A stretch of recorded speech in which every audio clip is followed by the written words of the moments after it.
Saudara yang terkasih dalam Tuhan, hari ini kita akan membaca dari Imamat 1 ayat 6. Kemudian haruslah ia menguliti korban bakaran itu dan memotong-motongnya menurut bagian-bagian tertentu. Nah, hari ini kita akan melihat bagaimana apa yang Tuhan kerjakan bagi Adam dan Hawa pada saat mereka kedapatan diri mereka sendiri atau tahu bahwa mereka sendiri telanjang.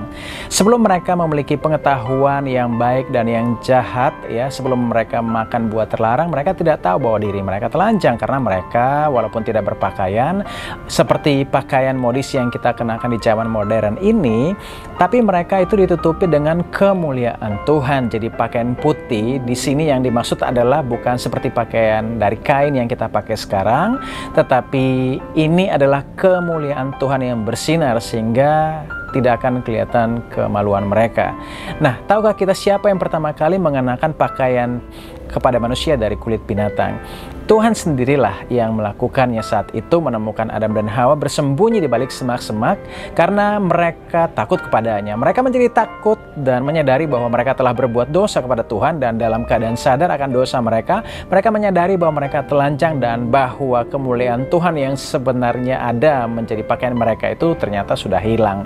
Dan Tuhan akhirnya membunuh seekor hewan untuk membuat pakaian dan mengenakan pada Adam dan Hawa. Kita lihat Kejadian 3 ayat 21. Dan Tuhan Allah membuat pakaian dari kulit binatang untuk manusia dan untuk istrinya itu, lalu mengenakannya kepada mereka. Nah, seekor hewan harus mati dan kulitnya yang penuh darah menjadi pakaian mereka. Nah, ini berbicara tentang darah Yesus yang menutupi kita saat ia menjadi persembahan korban kita. Dan anak domba bukan saja menghapus dosa-dosa kita, ia juga memberikan kepada kita kebenarannya.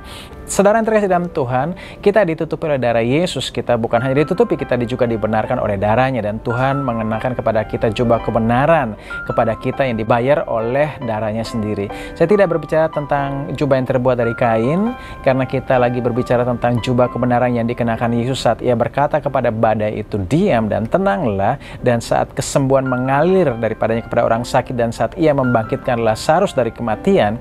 Dan saat ini kita juga percaya bahwa kita dibenarkan karena darah Yesus. Dan kita akan melihat pengaruhnya seberapa besar pada saat kita mengenakan jubah kebenaran ini. Kita akan melihat mujizat terjadi depan mata kita. Kita akan menjadi magnet berkat, magnet kemurahan atau magnet anugerah, dan bukan kebenaran kita sendiri, melainkan kebenaran Yesus yang telah kita kenakan, yang sedang menarik semua berkat Tuhan ini ke dalam kehidupan kita.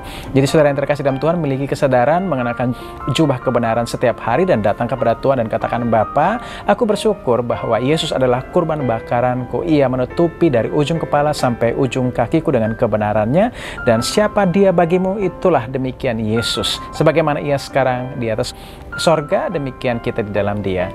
Dan kita akan melihat manifestasi berkat, kesehatan, keutuhan, perlindungan, dan ketersediaan yang ditarik dari jubahnya itu, jubah kebenarannya itu yang diberikan Tuhan Yesus kepada kita. Nah, apa yang dikatakan Wahyu 3 ayat 18, maka aku menasihati engkau supaya engkau membeli daripadaku emas yang telah dimurnikan dalam api, agar engkau menjadi kaya, dan juga pakaian putih supaya engkau memakainya, agar jangan kelihatan ketelanjanganmu yang memalukan, dan lagi minyak untuk melumas matamu supaya engkau dapat melihat.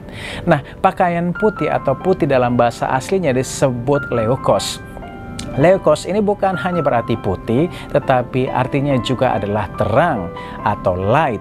Nah, kita tahu saudara bahwa siapakah terang itu? Terang itu Yesus Kristus. Jadi pakaian kebenaran atau pakaian putih adalah pakaian terang juga. Itulah yang kita kenakan, yaitu Kristus sendiri. Jadi pada saat kita mengenakan Kristus sebagai pakaian terang kita, pakaian kebenaran itu yang diberikan Yesus kepada kita dari atas kayu salib setelah ia memberikan tubuh dan darahnya bagi kita, hari ini kita terima lewat perjamuan kudus misalnya, kita mengenakan pakaian putih atau pakaian terang, sehingga itu yang akan menutupi setiap ketelanjangan kita. Apa ketelanjangan kita? Ini tidak berbicara tentang menutupi bagian kita yang memalukan, ya. Bukan cuma itu, tapi berbicara tentang kekurangan kita, setiap kelemahan kita, apa di bagian hidup kita ya dari aspeknya yang kurang, itu yang akan ditutupi oleh Yesus dengan pakaian kebenaran atau pakaian terang yang dikenakan kepada kita. Jadi saudara, kita percaya bahwa pada saat kita mengenakan Yesus sebagai pakaian kebenaran kita, pakaian terang, maka segala hidup kita akan menjadi terang dan kita akan melihat kemuliaan Allah yang akan diberikan kepada kita. Kita juga menerima semua hak kita dari kerajaan sorga dan kita berhak menerima sebagai ahli waris kerajaan sorga. Hari ini saudara, apapun masalah dan pergumulan hidupmu, percaya bahwa ketika kita mengenakan pakaian kebenaran, kita bukan hanya diampuni dosa-dosa dan pelanggaran kita, tapi kita juga menerima kebenarannya. Dan kebenaran itu membuat kita dimerdekakan dan kita menjadi terang dunia, terang yang bukan hanya sekedar menerangi dosa, tapi terang yang memberikan kuasa pengampunan. Saya Jamie Junispa, miliki Yesus, miliki segalanya.